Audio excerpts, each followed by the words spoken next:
para sa ating mga balita.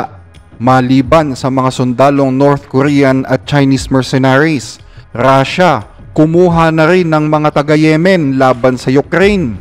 Tatay ng isang Pilipinong nasawi sa giyera sa Israel, ginawang permanent resident na doon.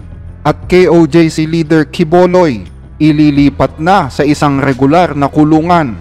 Pero bago natin umpisahan ang ating mga balita, mangyari po lamang na i-like ang video ito para sa patuloy na paghahatid natin ng ating mga updates mula sa loob at labas ng bansa. Malaking tulong po ang inyong like para sa aming mga content creator. Maraming salamat po mga kababayan.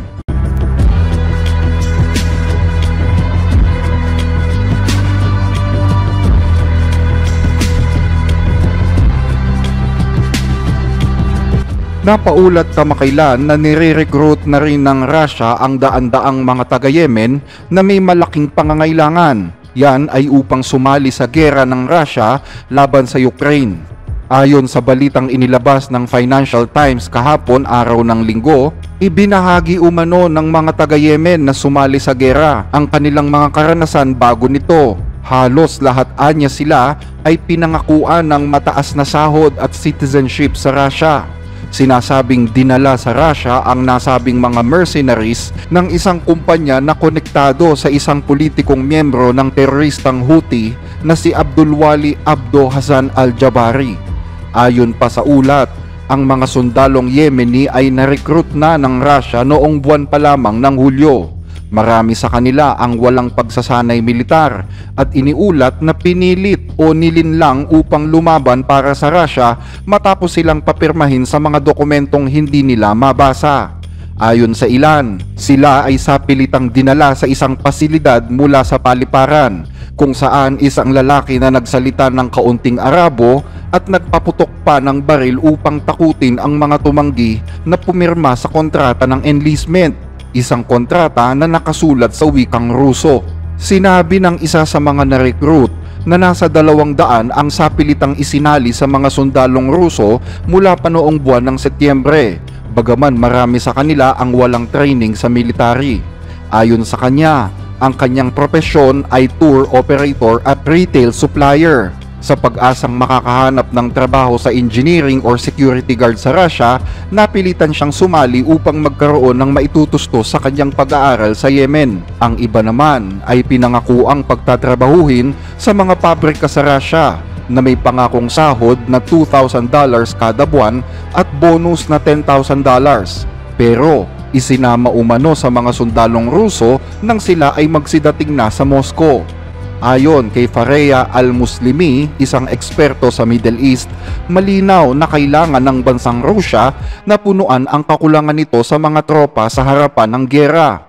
Yan ay dahil sa mga napaulat na umaabot na sa 700,000 Ruso ang nasugatan o kaya'y namatay mula nang magsimula ang kanilang pananakop noong 2022. Lalo pang lumala ang sitwasyon para sa Russia dahil nalalagasan ang Russia ng nasa 1,500 na sundalo kada araw mula pa yan noong buwan ng Oktubre, kung saan pinakamatindi ang casualty na nakuha ng bansa. Dagdag pa ni Muslimi, mahirap lamang ang bansang Yemen, kaya't madalian niyang nakaka-recruit ang Russia ng mga tao dito para magtrabaho sa kanila. Sa tulong naman ng International Federation of Yemeni Migrants, 11 Yemeni ang napauwi na sa Yemen mula sa Russia, bunsod na rin ang panawagan ng publiko laban sa gobyerno ng Yemen na pumabor sa kahilingan ng Russia. Naniniwala ang mga opisyal ng US na ang lumalawak na alyansa sa pagitan ng Russia at ng mga Houthi sa Yemen ay nagpapakita kung gaano ang kayang gawin ng Russia para paabutin lamang ang giyera hanggang sa Middle East. Yan ay ayon sa ulat ng The Times. Ayon kay Tim Lenderking, Special Envoy ng US sa Yemen, alam umano ng US na may mga galamay ang Russia sa lungsod ng Sanaa na tumutulong anya upang palalimin ang ugnayan ng Russia at Houthi. Sinabi din niya na nakakabahala na ang mga uri ng armas na pinag-uusapan, mga armas na pwedeng magbigay sa mga Houthi ng mas malawak na kakayahan upang atakihin ang mga barko sa Red Sea at sa mas malayo pang mga karagatan. Ayon naman sa ulat ng Kyiv Independent noong Marso ng taong ito, humahanap umano ang Russia ng mga dayuhang bayarang sundalo mula sa mga mahihirap na bansa upang lumaban sa Ukraine. Kabilang sa mga bansang ito ang India, Nepal, Somalia at Cuba. Matatandaan na noong buwan ng Enero, itinigil ng bansang Nepal ang pagbibigay ng foreign work permits sa kanilang mga mamamayan na nais magtrabaho sa Russia.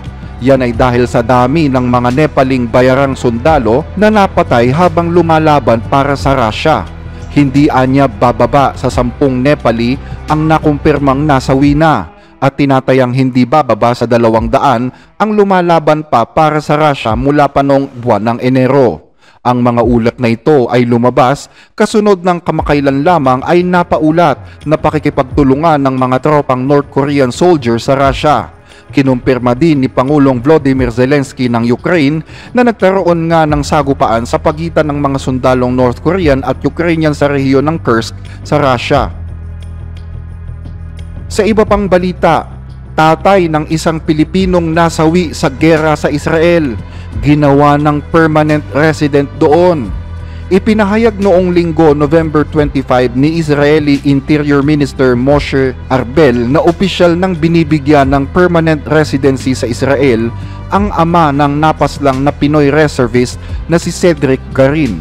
Yan ang iniulat ng mga media sa Israel. Si Enrico Basilio na ama ni Cedric ay dineport mula sa Israel 22 taon na ang nakakaraan. 2 taong gulang pa lang noon ang kanyang anak. Kahapon, araw ng Lunes, sinadya ni Basilio ang Population and Immigration Authority sa Tel Aviv kung saan tinanggap niya ang permanent resident visa mula sa gobyerno. Inaasahan na sa Enero ng susunod na taon ay babalik na si Basilio sa Israel. Yan ay sa kauna-unahang pagkakataon mula nang siya'y ma-deport dito. Si Cedric, 23 anyos, ay isa lamang sa 21 reservist na napatay sa Gaza nang gumuho ang 2 gusali dahil sa RPG attack. Ang nasabing gusali ay naglalaman ng ilang mga sundalo na kinabibilangan ni Cedric. Si Cedric ay mag-isang pinalaki ng kanyang Pilipinang ina na si Imelda sa Israel mula nang ma-deport ang asawa nito. Bagaman temporary residency lamang meron si Imelda, naging permanent resident naman si Cedric mula nang makumpleto niya ang kanyang serbisyo sa IDF. Nang masawi si Cedric, ipinag-utos ng Interior Minister ng Israel sa Population and Immigration Authority na formal na gawing citizen ng bansang Israel ang kanyang mga magulang. Naniniwala ang gobyerno ng Israel na isinakripisyo ng mag-asawa ang pinakamahalagang bagay sa kanilang buhay para lamang sa bansang Israel. Dahil dito, kailangang manatili ang Israel sa kanilang tabi, lalo ngayon na nagluluksa sila sa pagkamatay ng kanilang anak. Ayon sa pahayagang Ynet, ipinagkaloob ni Minister Arbel ang citizenship sa mga magulang ni Cedric bilang pasasalamat sa mga sakripisyong ginawa nito para sa bansa. Natapos ni Cedric ang kanyang serbisyong militar bilang isang combat soldier sa Givati Brigade. At bago siya na-discharge noong 2021, nakatanggap siya ng sertipiko ng pagkilala mula mismo sa pinuno ng Southern Command ng IDF. Hindi anya naging madali ang naging paglalakbay ni Cedric upang marating ang tagumpay na yon, dahil huminto siya sa pag-aaral noong huling taon ng high school at nagkaroon pa ng problema sa batas. Ngunit binago niya ang takbo ng kanyang buhay at dahil determinado siyang maglingkod sa bansang kanyang piniling tirahan, nakiusap siya sa mga opisyal ng militar na payagan siyang sumali.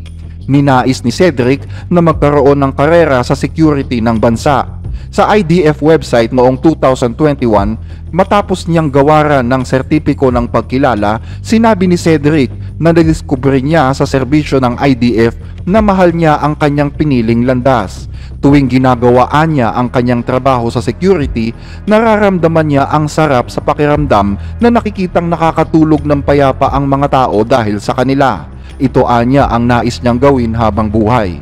Pangarap niya na masuportahan ang kanyang inang si Imelda upang hindi na nito kailanganin pang magtrabaho.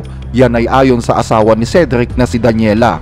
Para naman sa kanyang sarili, sinabi ni Daniela na ang pangarap ni Cedric ay magkaroon ng isang maingay na bahay na puno ng mga bata.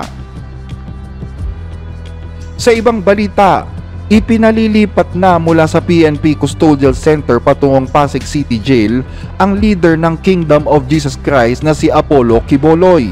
Yan ay matapos umanong pumayag ng RTC ng Pasig sa kahilingan ng prosekusyon na ilipat na ang pastor sa isang regular na kulungan. Bagaman aprobado na ang request, hindi naman idinetalye ng korte kung bakit sila pumayag sa kahilingang ito. Marahil siguro ay dahil si Quiboloy na lamang ang natitirang akusado na nasa PNP detention facility.